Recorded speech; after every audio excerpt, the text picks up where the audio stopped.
Make It Right, the manufacturing podcast. $11 billion. That's the projected value of the plush toy market by 2026. And that's a lot of soft and cuddly love for sale.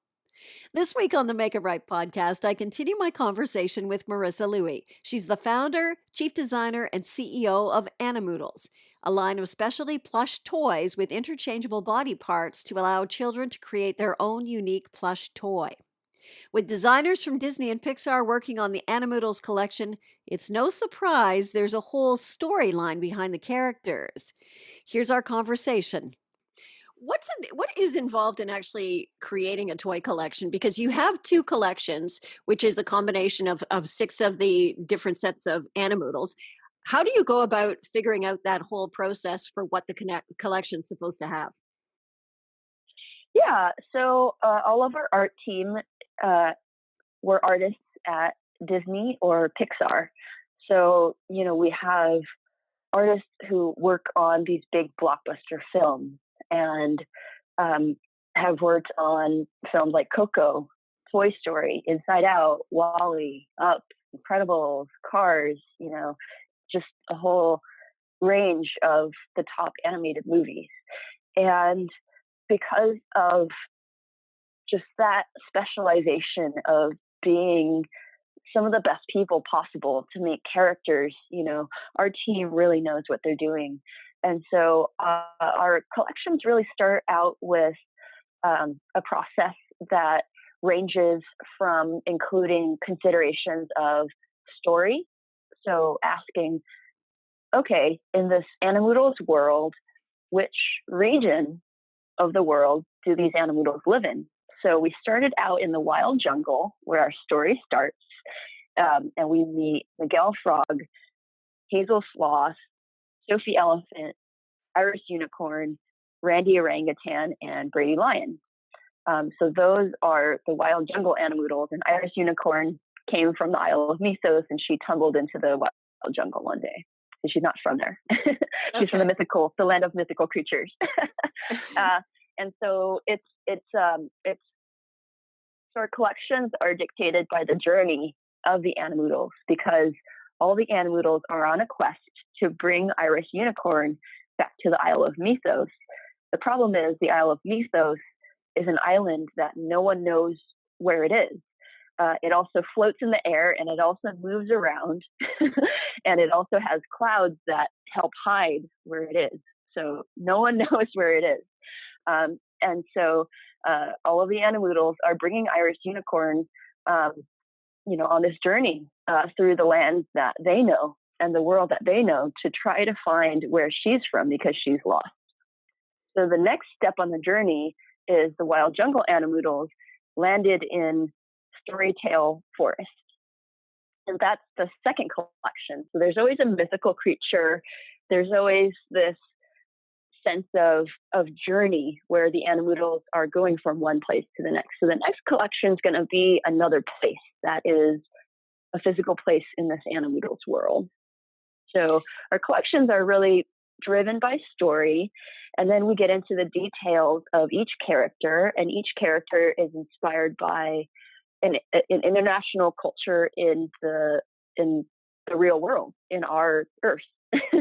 And so every character is inspired by a different culture in order to teach children a little bit more about that culture, and to just bring a different sensitivity and a different personality to each character.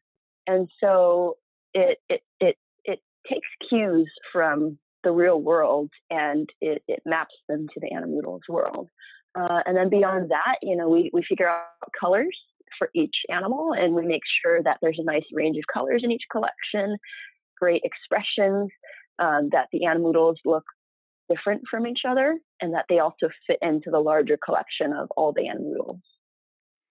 So how important is it the fact that you actually have somebody like Dan Holland, who's an animator? He's created characters for The Incredibles and Toy Story 3. He's worked in the animated movie industry. How important is it to have somebody like that on your team who understands, A, what appeals to children visually, but also what storyline appeals to them. Because basically, what you're creating are, in my head anyway, are these animals that you can actually make little movies out of. And that's where I'm assuming this eventually ends up, right? Like there's a big screen Yes, Animoodles movie. why not? I'd love that. It makes all the difference. I mean, if we were to have stuffed animals that were mixed and matched, that were just, they look like ordinary stuffed animals and they weren't our own characters and they were just kind of generic looking, I think that would lessen the appeal of our characters. We actually did a lot of user testing around the US in 6 cities to compare different types of stuffed animals to each other, different looking stuffed animals. And our Animoodles characters tested the best. You know, kids would say, "Oh, that's so cute," and "Oh, look at his smile, or look at her hair bow, and look at how high quality this fur is." And it was just that combination of the character look, the fabrics, it all just came together into a great toy. So, I mean, even when you look at it, it looks like a regular stuffed animal that you can't take apart. And kids already start to fall in love with it. And then they figure out, oh, wow, there's something cool I can mix and match. Oh, my gosh. So it's super important to work with Dan. He is one of the most talented people I've ever worked with in any category. And he is just wonderful in terms of distilling down a personality that I or our story team will come up with and putting it to paper and going through it and working on it until he nails it. And he's just got that intuition and just that skill of creating characters that is really hard to find. It's hard to make a character look both different from anything out there, to look like the actual animal, and to look appealing, and also to match the personality that we've described for the character. We have talked on this podcast many times about the demands that consumers place on manufacturers now, whether it be food or diapers or whatnot. Consumers really want to know where their products are coming from. They want to know what's in them. They want to know that the people that are making them are treated properly. Did you have to go through all of that when you first started your business?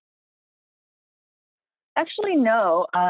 What's interesting, though, is I tried to, even when we're just starting out making prototypes, I tried to find factories in the US that would make a small number of samples for me.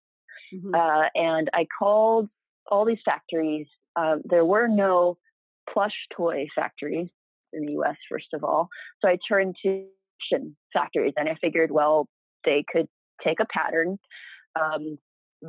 It's not that different from fashion.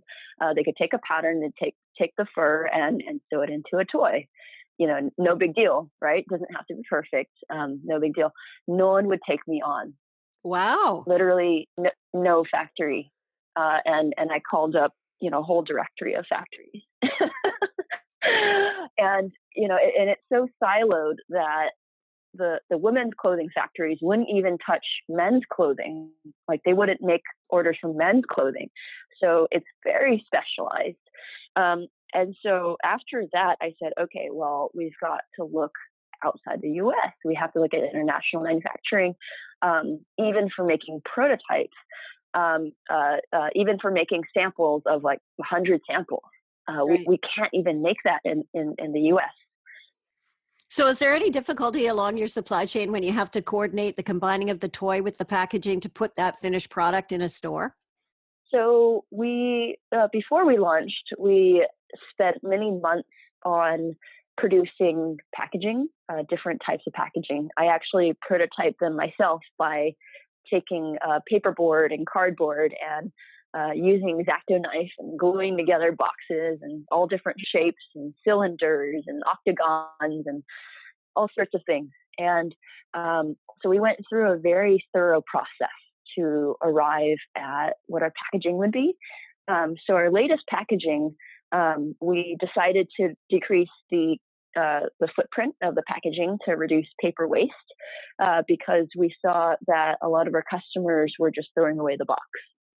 So we actually instead just have a booklet, and we use plastic tags to connect all the parts so that they're not coming apart fully in store.